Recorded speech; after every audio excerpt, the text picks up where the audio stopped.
ഈ ശൈലജയ്ക്ക് ഇപ്പം CPM-ൽ ഒരു സമ്മതി കൂടി വരുന്നതായിട്ടാണ് കാണുന്നത്. കാരണം പല ജില്ലാ കമ്മിറ്റികളിലും ഈ ഇലക്ഷൻ റിവ്യൂ നടത്തുമ്പോൾ ശൈലജയെ അവർ പലപ്പോഴും പരാമർശിക്കുന്നുണ്ട്, പല സഖാക്കളും ജില്ലാ കമ്മിറ്റികളുടെ. അപ്പോൾ അങ്ങനെ വന്നപ്പോൾ തന്നെ ഒരു വാർത്തയ്ക്കും ഒരു ജന്മം വന്നിരിക്കുന്നു. അത് ചില കമ്മിറ്റികളിൽ ചില സഖാക്കൾ ആ അഭിപ്രായം പറഞ്ഞു എന്ന തരത്തിലാണ് വന്നിരിക്കുന്നത്. പറഞ്ഞിട്ടുള്ളതായിരിക്കാം എന്നതാണ് നമ്മൾ വിശ്വസിക്കുന്നത്. എന്തായാലും ശൈലജയെ മുന്നിൽ നിർത്തിക്കൊണ്ട് ഒരു പ്രതിരോധ അല്ലെങ്കിൽ ഒരു മറ്റൊരു വിഭാഗം അല്ലെങ്കിൽ ഒരു പുതിയ ഒരു ശക്തി CPM-ൽ വളർന്നു വരികയാണോ? കാരണം കുറേ കാലമായിട്ട് കെട്ടടയിൽ കിടന്ന, അതായത് പിണറായി വിജയന് പരമമായ അധികാരം കയ്യിൽ വന്നപ്പോൾ അടിച്ച് ഒതുക്കി വെച്ചിരുന്ന വിഭാഗീയത വീണ്ടും CPM-ൽ ഈ തരത്തിൽ അല്ലെങ്കിൽ പലതരത്തിലും ഇങ്ങനെ പുനർജനിക്കുകയാണ്, ഉടലെടുക്കുകയാണ്. അല്ല, ഇതിപ്പോൾ കേട്ടത് നമുക്ക് സോഴ്സസ് കൃത്യമായിട്ടുള്ളൊന്നുമില്ല. അത് ഓൺലൈൻ മീഡിയയും കണ്ട ഏതെങ്കിലും അലവിൽ അത് ജില്ലാ കമ്മിറ്റി ഉണ്ടെങ്കിൽ ചോർത്തി കൊടുത്തൊക്കെയായിരിക്കും. പണ്ട് പോലെ എല്ലാവരും പെർഫെക്റ്റ് ഒന്നും അല്ലല്ലോ. ഞാൻ ചോർത്തി കൊടുക്കുന്നവനൊക്കെ ലെനിനിസ്റ്റ് ഭാഷയെ പറഞ്ഞ അലവലാതിയാണ്. കാരണം പാർട്ടിനുള്ള പാർട്ടി പറഞ്ഞു കൊടുക്കണം, അല്ലെ പുറത്ത് ചോർത്തി കൊടുക്കലല്ല. അപ്പം അങ്ങനെ പറഞ്ഞിട്ടുണ്ടെങ്കിൽ അത് തെറ്റായ ഒരു വലതുപക്ഷ വ്യതിയാനത്തെയാണ് സൂചിപ്പിക്കുന്നത്. ഇപ്പോൾ ശൈലജനെ സാധനം ശ്രീമതി ടീച്ചറുണ്ട്. ശൈലജന് ഏറ്റവും വലിയ സമിതി ഏതാണ്? കേന്ദ്ര കമ്മിറ്റിയാണ്. അതിൽ വേറെ ആളുകളൊക്കെ ഉണ്ട്, അവരൊക്കെ ഈക്വലി ഇമ്പോർട്ടൻ്റ് ആണ്. എന്താണ് ശൈലജയുടെ ഇമ്പോർട്ടൻസ്? ഈ പറയുന്ന കഴിഞ്ഞ തവണത്തെ കോവിഡ് പോലുള്ള ചില മഹാമാരി ഉണ്ടായ സമയത്ത് അവർ ആരോഗ്യ വകുപ്പ് മന്ത്രിയായിരുന്നു. Accidentally she was there. അത് ശ്രീമതി ടീച്ചർ അല്ല, ആരാണെങ്കിൽ അങ്ങനെ തന്നെ ആയിരുന്നു. അല്ലാതെ ഇപ്പം ഈ സഖാവ് പിണറായി വിജയൻ അല്ലെ P ജയരാജൻ അല്ലെ VS അച്യുതാനന്ദൻ എന്നൊക്കെ പറയുന്ന പോലെ ഈ പാർട്ടിയെ താഴെ തട്ടി കെട്ടിപ്പിടിക്ക് അങ്ങനെ വന്ന ഒരാളൊന്നല്ല. അവർക്ക് പലരെ പോലെ അവർ പങ്ക് വഹിച്ചിട്ടുണ്ട്. MP ജയരാജനെ പോലെ അല്ലെങ്കിൽ ഗോവിന്ദൻ മാഷെ പോലൊക്കെ അവർ പങ്ക് വഹിച്ചിട്ടുണ്ട്. അതല്ലാതെ ഇവരൊക്കെ എന്ന് വെച്ചാൽ ടെവറിംഗ് പേഴ്സണാലിറ്റിയാണ്. MP രാഘവൻ ഈ പാർട്ടിയിൽ നിന്ന് പോയപ്പം മലബാർ പ്രദേശത്ത് ഒരുപക്ഷെ ഈ പാർട്ടി ഒലിച്ചു പോകാതിരിക്കാൻ കാരണം പിണറായി വിജയനാണ്. അതാണ് അയാളുടെ ഇമ്പോർട്ടൻസ്. അപ്പോൾ P ജയരാജനാണ് പാർട്ടിയെ താഴെ തട്ടിൽ പാർട്ടിയുടെ പ്രതിരോധം കെട്ടിപ്പടുക്കാൻ വളരെ ഇമ്പോർട്ടൻ്റ് റോളാണ്. അതുകൊണ്ടാണ് അദ്ദേഹം ആക്രമിക്കപ്പെട്ടത്. ഇവരതുകൊണ്ടൊന്നല്ല, ഇവർക്ക് ആരോഗ്യവകുപ്പ് മന്ത്രിസ്ഥാനം ഏറ്റെടുക്കാൻ താല്പര്യം പോലും ഇല്ലെന്ന് കേട്ടോ. അവർ കുറച്ചുകൂടി എന്തെങ്കിലും മൈൽഡായിട്ടുള്ള വകുപ്പ് മതി എന്നുള്ള അവർക്ക് ഒരു ലളിത ജീവിതമൊക്കെ അതൊക്കെ സംഭവമാണ്. അങ്ങനെ അധികാര താല്പര്യമൊന്നുമില്ല അവർക്ക്, അതൊക്കെ സത്യമാണ്. അപ്പം അവർ ഇന്ന് നിങ്ങൾ അവരെ കൊണ്ട് അറിയും ഈ ടീച്ചർ അമ്മ എന്നുള്ള ഇമേജ് വലതുപക്ഷം ഈ മാധ്യമങ്ങൾ ഉണ്ടാക്കി കൊടുത്തതാണ്. അത് പിണറായി വിജയനെ കടന്ന് അപ്പുറത്തൊരു ഇമേജ് ഉണ്ടാക്കുക എന്നുള്ള വലതുപക്ഷ മാധ്യമങ്ങളുടെ ഗൂഢാലോചനയായിരുന്നു. ആ ഗൂഢാലോചന പാർട്ടി സഖാക്കളും കൂടി വീണു പോയിട്ടുണ്ടോ എന്നാണ് ഇത്തരം വാദങ്ങൾ അല്ലെങ്കിൽ ഇത്തരം വാർത്തകൾ കേൾക്കുമ്പോൾ നമുക്ക് തോന്നുന്നൊരു കാര്യം. കമ്മ്യൂണിസ്റ്റ് പാർട്ടിയെ സംബന്ധിച്ചിടത്തോളം ഇങ്ങനെ വലതുപക്ഷ മാധ്യമങ്ങളല്ല ഐക്കൺസ് ഉണ്ടാകുക, പാർട്ടി ഉണ്ടായി വരുന്നതാണ്. ഇപ്പം VS-നെ നിങ്ങൾ ചോദിക്കും വലതുപക്ഷ മാധ്യമങ്ങൾ ഉയർത്തിക്കൊണ്ടുവന്നുകൊണ്ട് അതൊന്നുമല്ല. VS പകരം വെക്കാൻ ആരാ ഉള്ളത്? EMS പോലും VS വഹിച്ചത്ര ത്യാഗം വഹിച്ചിട്ടില്ല. EMS തിയററ്റിക്കലിക്ക് ഭയങ്കര സംഭവമൊക്കെയായിരുന്നു. പക്ഷേ VS വഹിച്ച പോലുള്ള പീഡനങ്ങളോ അദ്ദേഹം വഹിച്ച പോലെ ത്യാഗം അത് ഒന്നൊന്നര സംഭവമാണ്. അത് വളരെ അപൂർവം ചില സഹാക്കളാണ് അത്തതിൽ പീഡനമേറ്റ ആളുകൾ പാർട്ടിയുടെ ലീഡർഷിപ്പിലേക്ക് വന്നിട്ടുള്ളൂ. അദ്ദേഹത്തിന് ഒരുപക്ഷെ പിണറായി വിജയനായിരിക്കും. കാരണം അടിയന്തരാവസ്ഥ കാലത്ത് നല്ല അടി കിട്ടിയിട്ടുണ്ട്. MLA ആയിരുന്നിട്ട് പോലും നല്ല അടി കിട്ടിയിട്ടുണ്ട്. അതായത് എന്തൊക്കെ ഗുണമുണ്ടെങ്കിലും ദോഷമുണ്ടെങ്കിലും. അപ്പം അതൊക്കെ ഈ പാർട്ടി പ്രവർത്തനത്തിന്റെ ഭാഗം തന്നെയാണ്. അല്ല, ഞാൻ പറഞ്ഞു ഈ ലീഡർഷിപ്പ് അല്ല, അത് നിങ്ങൾക്ക് കിട്ടിയിട്ടുണ്ട്. ലീഡർഷിപ്പിൽ ഞാൻ കൃത്യമായി പറഞ്ഞു. ലീഡർഷിപ്പിൽ ഇപ്പൊ BS-നെക്കാട്ടും ക്രൂരമായ മർദ്ദനം ഏറ്റെടുത്ത ആളുകളുണ്ട്. അവര് പാർട്ടിയുടെ ലീഡർഷിപ്പിലേക്ക് എത്തിയിട്ടില്ല. പലരും ചില ആളുകളൊക്കെ പാർട്ടി പുറത്തായി പോയി. കുന്തക്കാരൻ 10 ദിവസം കേട്ടിട്ടില്ല. ഒരു കാര്യം ചെയ്യാം, നമുക്ക് ശൈലജ ടീച്ചർ എന്തായാലും ശൈലജ അങ്ങനെ ഒരു വലതാ പക്ഷ ഒരു മാധ്യമങ്ങൾ ഉയർത്തിക്കൊണ്ടുവരുന്നതാണ്. ഒരു മലപക്ഷ വ്യതിയാനമാണെന്ന് നമുക്ക് ഉടനെ സമ്മതിക്കാം. പക്ഷേ അവിടെ വിഭാഗീയത CPM-ൽ വീണ്ടും ശക്തമാകുന്നുണ്ട് എന്നുള്ളതാണ് മറ്റൊരു കാര്യം. രണ്ടാമത് നമ്മൾ പറയുന്നത് അതാണ്. കാരണം പത്തനംതിട്ട ജില്ലയിലും കോഴിക്കോട് ജില്ലയിലും ഒക്കെ നടന്ന വാർത്തകൾ ഇന്ന് നമുക്ക് മാധ്യമങ്ങളിൽ വന്നിട്ടുണ്ട്.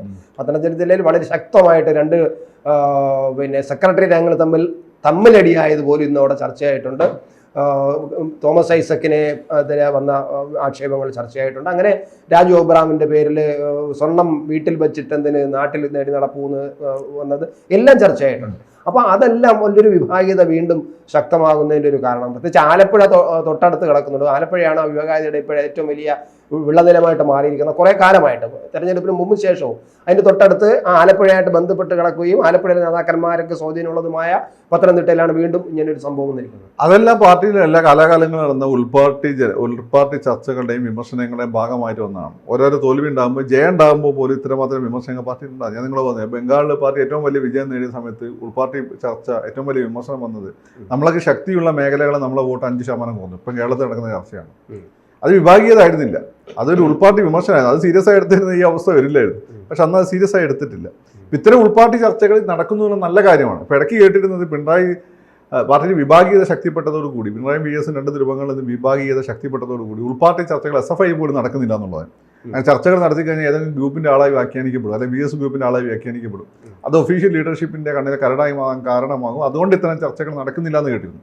പക്ഷെ അപ്പോൾ അങ്ങനെയല്ല എന്നും ചിത്രം മാറിയെന്നും അല്ലെങ്കിൽ അങ്ങനെ ചിത്രം ഉണ്ടായിരുന്നില്ല എന്നും ചർച്ചകൾ നടക്കുന്നു എന്നുള്ള തെളിവാണ് ഇപ്പോൾ നടക്കുന്ന വിമർശനങ്ങൾ. വിഭാഗീയത എന്ന് പറഞ്ഞാൽ എങ്ങനെ, ഏതെങ്കിലും ഒരു ഐഡിയോളജിയെ ബേസ് ചെയ്തുകൊണ്ട് അല്ലെങ്കിൽ ഒരു വ്യക്തിയെ കേന്ദ്രീകരിച്ചുകൊണ്ട് സംസ്ഥാന അടിസ്ഥാനത്തിൽ ഒരു ധ്രുവീകരണം നടക്കുന്നതാണ്. അങ്ങനെ ധ്രുവീകരണം ഇപ്പോൾ ഇല്ല. പാർട്ടി മാത്രമേ ഉള്ളൂ. അങ്ങോട്ടേക്ക് പോകുന്നതാണ്. അതുപോലെ ഇപ്പൊ നേരത്തെ പറഞ്ഞ ഒരു പ്രത്യയശാസ്ത്രത്തിന്റെ ഭാഗമായിട്ടുള്ള ഒരു ധ്രുവീകരണമോ വിഭാഗീയതയോ അല്ല ഇപ്പൊ നടക്കുന്നത്. ഇപ്പൊ നടക്കുന്നത് അധികാരത്തിന്റെ പച്ചയിൽ നടക്കുന്ന സാമ്പത്തിക തിരിമറികളുടെയും സാമ്പത്തിക നേട്ടങ്ങളുടെയും പശ്ചാത്തലത്തിലാണ് ഇപ്പോൾ ചർച്ചകൾ നടക്കുന്നത്. അവിടെയാണ് വിഭാഗീയത ഇപ്പം വേറെ തരത്തിലാവുന്നത്. അല്ല, ഇതിന്റെ ഒരു കാര്യം എന്ന് വെച്ചാൽ ഈ പറഞ്ഞ പോലെ നിങ്ങൾ സാമ്പത്തിക തിരിമറിയാണെന്ന് എനിക്കതല്ല, കേസൊക്കെ ഫൈനലി കോടതി തെളിയിക്കട്ടെ, അതുവരെ ഞാൻ അതിൽ കമ്പനി ചെയ്യുന്നത്. നമുക്ക് ഇപ്പം വിഭാഗീയത കാര്യത്തിൽ അപ്പം നിങ്ങൾ ശൈലജനെ വെച്ചുകൊണ്ടാവും. വിഭാഗീയതയ്ക്ക് ഒന്നെങ്കിലും വേണ്ടത് ഒരു പ്രത്യയശാസ്ത്രപരമായ പരിസരമാണ്.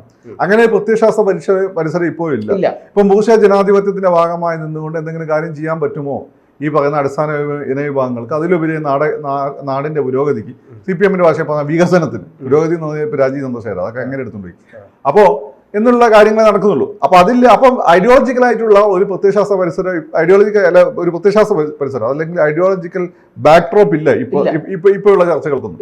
രണ്ടാമത്തെ എന്താണെന്ന് വെച്ചാൽ ഇപ്പോൾ പാർട്ടി പറയുന്നത് തന്നെയാണ് ഐഡിയോളജി, പാർട്ടിയുടെ നിലപാട് തന്നെയാണ് ഐഡിയോളജി, വേറൊരു പ്രതിവാദമില്ല. രണ്ടാമത്തെ കാര്യം ഒരു വ്യക്തിയാണ്. അങ്ങനെ ശൈലജ ആയിട്ടില്ല. നിങ്ങൾ അങ്ങനെ വിഭാഗീയത ഉണ്ടെന്ന് പറയുന്ന സമയത്ത് നോക്കൂ, ഒരു സമയത്ത് VS, അത് പിണറായി VS പണ്ടത്തെ ഒരു എന്താ പറയുക റിവിഷനിസ്റ്റ് കമ്മ്യൂണിസ്റ്റ് ലൈനിലെ ട്രേഡ് യൂണിയനിസത്തിൻ്റെയൊക്കെ ശക്തമായ വക്താവായിട്ടാണ് വന്നത്. Even though he was against GTU leadership at that time. പിണറായിയാണ് കുറച്ചുകൂടി ലിബറലായി പോകണം. സോവിയറ്റ് റഷ്യ ഇല്ലാതായി, അതുപോലെ കേരളം അടിമുടി മധ്യവർഗവൽക്കരിക്കപ്പെട്ടു, ഗ്ലോബലൈസേഷൻ വന്നു. ഇതിനൊക്കെ നേരെ കണ്ണടച്ച് നിന്ന് കഴിഞ്ഞാൽ പാർട്ടി ഉണ്ടാവില്ല, ബംഗാളിലെ അവസ്ഥയായി പോകും, അല്ലെങ്കിൽ പാർട്ടി ഇല്ലാതെയാകും. ബംഗാൾ ഇല്ലാതായിട്ടില്ല ഇദ്ദേഹം തുടങ്ങിയ സമയത്ത് എന്നൊരു ആശയമായിട്ട് വന്നു. ഈ ആശയങ്ങൾ തമ്മിലുള്ള ഒരു പ്രത്യയശാസ്ത്ര പരിസരത്തിൽ നടന്ന പോരാട്ടമായിരുന്നു. അതിൽ ആദ്യ കാലഘട്ടത്തിൽ VS-ന് തന്നെ മുൻകൈ. കാരണം കാലാകാലമായി ഒരേ രീതിയിൽ വളർന്നു വരികയാണ്, ഒരേ രീതിയിൽ വരികയാണ്. അതിൻ്റെ ഒരു മാറ്റമായിരുന്നില്ല. അതിൻ്റെ ഒരു ശക്തമായിട്ടുള്ള ഒരു സപ്പോർട്ട് VS-ന് ഉണ്ടായി, പിണറായിക്ക് ഉണ്ടായിരുന്നില്ല. പിണറായി പടവെട്ടിയിട്ടാണ് അദ്ദേഹത്തിന്റെ ലൈനെ മേലിൽ കൊണ്ടുവന്നത്. അതിന് central leadership Yechury and Karat നല്ല പിന്തുണയും നൽകി. എന്നാൽ ബംഗാൾ ലീഡർഷിപ്പും മറ്റ് സംസ്ഥാനങ്ങളിലെ അന്നത്തെ ലീഡർഷിപ്പും VS-നൊപ്പമായിരുന്നു. അതുകൊണ്ടാണ് VS-നെ ബാലൻസ് ചെയ്ത് നിൽക്കാൻ പറ്റിയത്.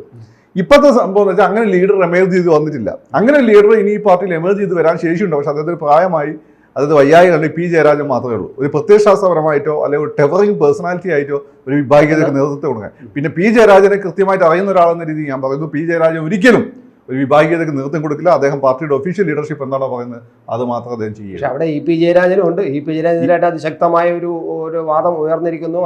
അദ്ദേഹമാണ് ഈ തോൽവിക്കെല്ലാം കാരണക്കാരൻ.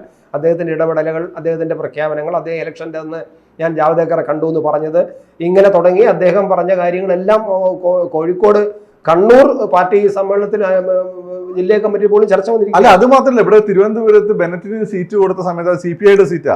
ആ CPM-നുള്ളിൽ തിരുവനന്തപുരം ജില്ലാ കമ്മിറ്റി വലിയ ചർച്ചകളാണെന്ന് അന്ന് നമ്മൾ റിപ്പോർട്ടുകൾ കേട്ടത്. കാരണം CPM-ന്റെ സ്ഥാനാർത്ഥിയായിരുന്നു, ഈ രീതിയിൽ ശരിയാവില്ല എന്നൊക്കെ പറഞ്ഞതിനുള്ളിൽ വലിയ ചർച്ചകൾ നടന്നിട്ട്. അത്തരം ചർച്ചകൾ എല്ലാ സമയത്തും ഉണ്ടാവാറുണ്ട്. ജയിക്കുമ്പോഴും തോൽക്കുമ്പോഴും ഇത്തരം ചർച്ചകൾ ഉണ്ടായിരിക്കും. അപ്പം കഴിഞ്ഞ തവണ പാർട്ടി ജയിച്ചതാണ്. എന്നിട്ടാണ് സുധാകരനെതിരെ അന്വേഷണ കമ്മീഷൻ വന്നത്. എന്ത് കാരണം അവിടെ ഉദ്ദേശിച്ച അത്ര ഭൂരിപക്ഷം സലാമിന് കിട്ടിയിട്ടില്ല. അപ്പൊ ഈ പാർട്ടിയെ സംബന്ധിച്ചിടത്തോളം ജയിക്കുമ്പോഴും തോൽക്കുമ്പോഴാണെങ്കിലും ഓരോ ഇലക്ഷൻ കഴിയുമ്പോഴും ഓരോ സമ്മേളനം കഴിയുമ്പോൾ ഓരോ പ്രധാന സംഭവങ്ങൾ നടക്കുമ്പോൾ ഇത്തരം പീരിയോഡിക്കലായ ചർച്ചകൾ ഉണ്ടാവും. സംസ്ഥാന കമ്മിറ്റി അതിന്റെ ഭാഗമാണ്. പക്ഷെ വിഭാഗീയത എന്ന് പറയുന്ന തലത്തിലേക്ക് വളരാനുള്ള ഒരു ടെവറിംഗ് പേഴ്സണാലിറ്റി ഇപ്പൊ അല്ല, ഒരു പ്രത്യയശാസ്ത്ര പരിസരം ഉണ്ടായിട്ട് വന്നിട്ടില്ല. അപ്പോൾ ഇനി ഉണ്ടെങ്കിൽ നമുക്ക് ആ ചർച്ച. പക്ഷെ ഇന്നത്തെ കാര്യം നോക്കിയിട്ട് എതിർപ്പുണ്ടാവും. നിലവിലുള്ള ലീഡർഷിപ്പിനോട് പല തരത്തിലുള്ള എതിർപ്പുണ്ടാവും. പക്ഷെ അതിനെ പ്രത്യയശാസ്ത്രവൽക്കരിക്കാനുള്ള ഒരു പരിസരമോ അല്ല, ഞാൻ പറഞ്ഞ പരിസരമോ അതിനെ മുഖമായി തീരാൻ ശേഷിയുള്ള പിണറായി അല്ലെങ്കിൽ VS-നെ പോലെയുള്ള ഒരു മുഖമോ ഇപ്പൊ ഇല്ല. ആകപ്പോൾ അങ്ങനെ സംസ്ഥാന തലത്തിൽ ശക്തനായ ഒരു സാധാരണ കമ്മ്യൂണിസ്റ്റുകാരുടെ ഇടയിൽ ഒരു ഹൈപ്പ് ഉണ്ടാക്കാൻ പറ്റുന്ന നേതാവ് P ജയരാജനാണ്. അദ്ദേഹം ഒരിക്കലും അതിന് പോവുകയില്ല.